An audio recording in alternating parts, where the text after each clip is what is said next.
Over the past 48 hours, the situation of the Ukrainian army has rapidly deteriorated in all key areas of the front.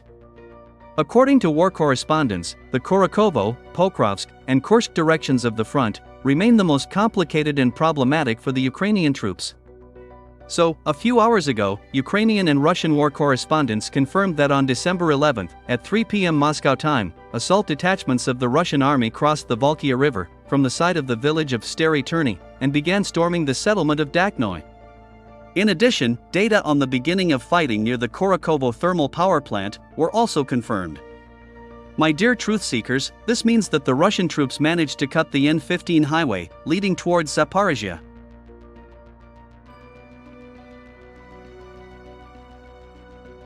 Thus, the Ukrainian army units located in Kurakhovo are now forced to flee the city only through minefields and forest belts between the settlements of Dachnoye and Sakayili.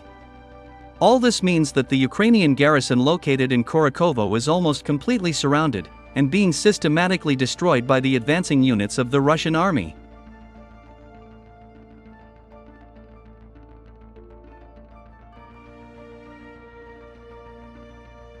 Against this backdrop, footage appeared on the network with Ukrainian soldiers from the elite 150th Separate Mechanized Brigade of the Ukrainian Army, surrounded in Kurakhovo. In this video appeal, Ukrainian soldiers are literally begging the high military command to save them and get them out of the encirclement. According to them, they have already lost 78% of their personnel and are no longer able to continue to resist.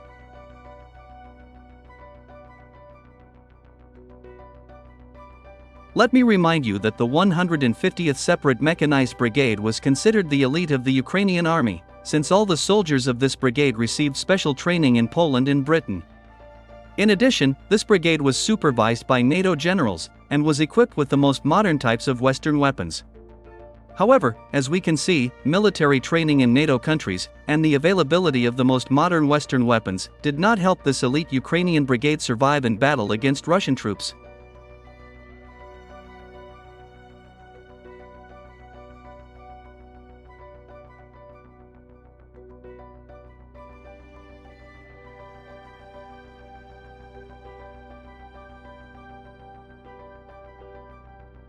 Against this backdrop, almost all American and European analytical centers began to claim that Kurakhovo had fallen, and that the Russian army had established full control over the city. According to Western military experts, all residential buildings in the city are under the Russian army's control. At the same time, they noted that there is only one place left in the city where Ukrainian forces are still offering resistance. This is the building of the Kurakhovo City Council. It is reported that the remaining Ukrainian forces have moved to the territory of the Kurakhovo thermal power plant, which is constantly attacked by Russian combat aviation, armed with guided aerial bombs of the Fab family. The fact that Russian soldiers posted footage of the Russian flag being hoisted over the grain elevator, which is the tallest building in Kurakhovo, indicates that this city is indeed under the Russian army's control.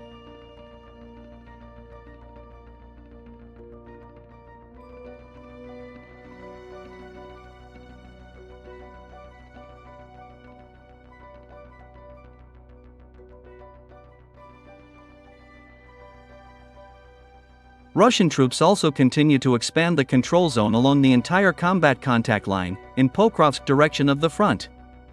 Against this backdrop, experts from open source intelligence said that Russian troops will get a couple of major wins in this direction of the front by December 31st.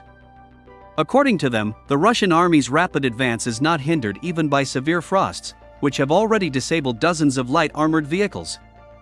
It is reported that in the last 6 days alone, the Russian army took control of a record 235 square kilometers of territory, which has become the highest indicator since the beginning of this year.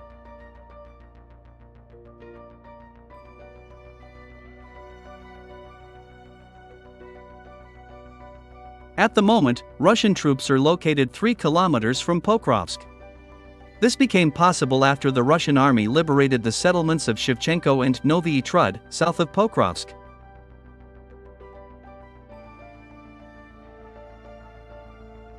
According to some authoritative Russian telegram channels, the battle for the city of Pokrovsk will begin in the coming days. At the same time, they noted that the future liberation of Pokrovsk would force the Ukrainian army units located in Myrnograd to surrender this neighboring city to the Russian troops without a fight.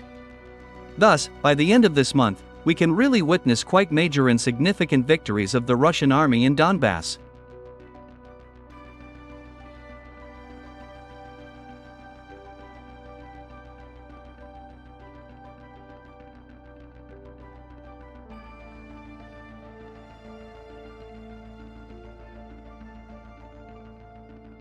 In the Kursk direction of the front, the situation of the Ukrainian army and NATO forces deteriorated rapidly after Russian troops entered the Sumy region and seized the border area around the settlement of Alexandria. This happened immediately after the Russian army completely liberated the settlement of Pokrovsk in the Sudzansky district of the Kursk region.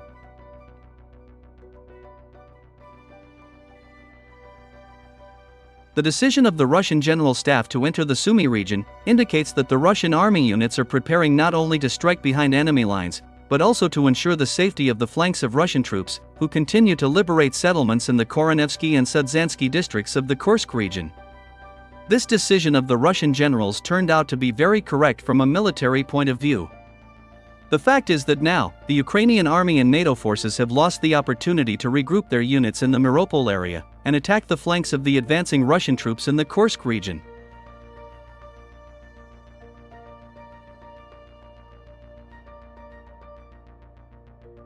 By the way, a few hours ago, Russian Marines from the elite 810th Brigade of the Pacific Fleet handed over to war correspondent Emil Timoshev a video recording of the destroyed British, US, French, Canadian, and Polish soldiers in the Sudzansky district of the Kursk region. According to a Russian Marine with the call sign Saigon, these NATO soldiers were destroyed during the assault on a very powerful Ukrainian stronghold under the designation River, which was located northeast of the settlement of Pokrovsk in the Sudzansky district of the Kursk region. It is reported that the attack of the Russian Marines was so lightning fast and unexpected that the NATO soldiers did not even have time to use their grenade launchers.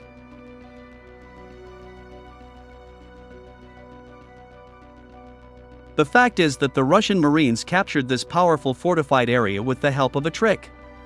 It is reported that the Russians began to distract the attention of NATO soldiers by simulating attempts to attack this stronghold with the help of so-called frontal attacks. Simultaneously with this, a group of Russian Marines imperceptibly crossed the Sel River and reached the back of the NATO soldiers. It is reported that British, US, French, Canadian, and Polish soldiers were shocked to see Russian Marines behind them. According to war correspondent Emil Timoshev, as a result of this brilliant operation, Russian Marines managed to destroy more than 20 retired and active duty NATO soldiers and capture one British citizen.